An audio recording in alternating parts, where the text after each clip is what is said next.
statue to statue here, and I'm just here to give you guys an update because I haven't really gave you guys an update, but I'm just gonna run through this video and show you guys how I put my Dakota digital gauge display into my car and what I did to make it work.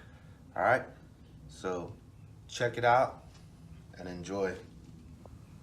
All right, so this is what I started with. This is another, I had another gauge set up. So this is what I started with, the original cluster here. And what I did is I just unbolted this, gutted all this out, used the Dremel to get rid of all the insides. You know, removed all these bulbs. And I just bought a flat screen Dakota digital that was 3 by 7. You know, it has a casing that it bolts into. So what I did is I cement glued the casing in there. This way I could just tighten in the screen and minimize this glare here. Got light coming in from the garage and then my drop light. But here's the gauge. Well, it's not on. Let's go and turn it on.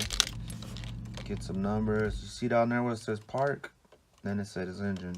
The park was actually the gear indicator, but because there's a check engine code for my O2 sensors, it's also throwing that engine as an indicator.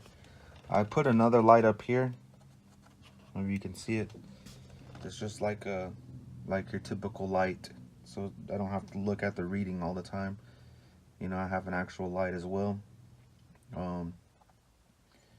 You see the volts. The volts is blinking. You can actually set a low indicator on that, as well as on the other gauges you can put a certain value that you want it to blink at.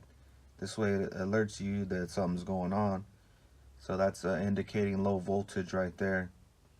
The fuel gauge goes from 0 to 100%. Your oil pressure, the car's not on, so it's showing 0. The water 64 degrees, and then the RPM up there is actually you know, it's showing 0, but the 5 is between the 5 and the 6 is the that's your shift point. So you can actually put that where you want. It's more for like if you're running a manual transmission, but the light will just, RPM will just go, and then that's where it shifts, you know. Turn signals next to the miles per hour. There's also a high beam indicator and a brake light indicator. And then down here is where I installed this is how you go through the menu and the options. You know. And then over here, I actually installed a dimmer switch.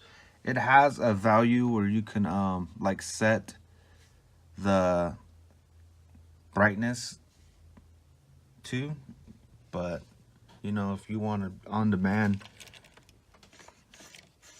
while your headlights are on, turn up the brightness or turn it down, that's what that's for. This is where my radio is going to go eventually,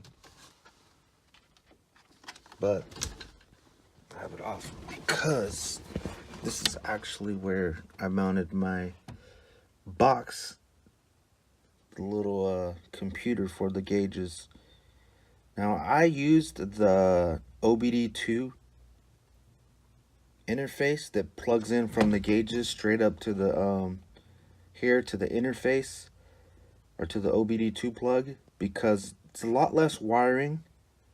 And it gives you all the values. It gives you the volts, the volts, the fuel you had to hook up still.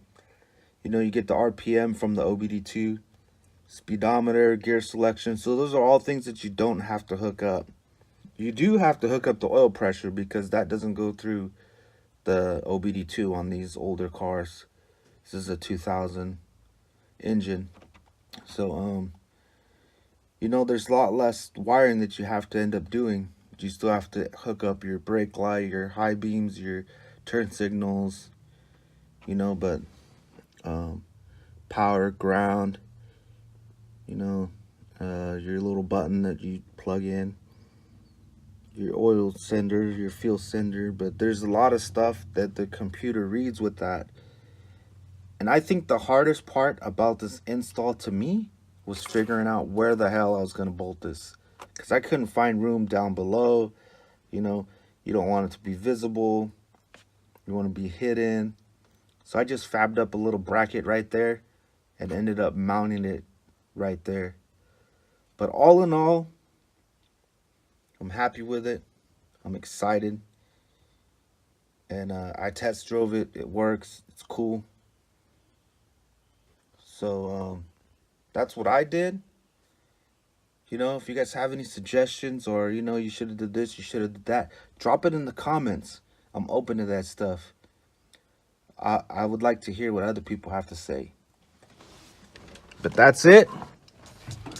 That's my gauge. Hope you enjoyed. There'll be more to come. Thanks for watching, y'all.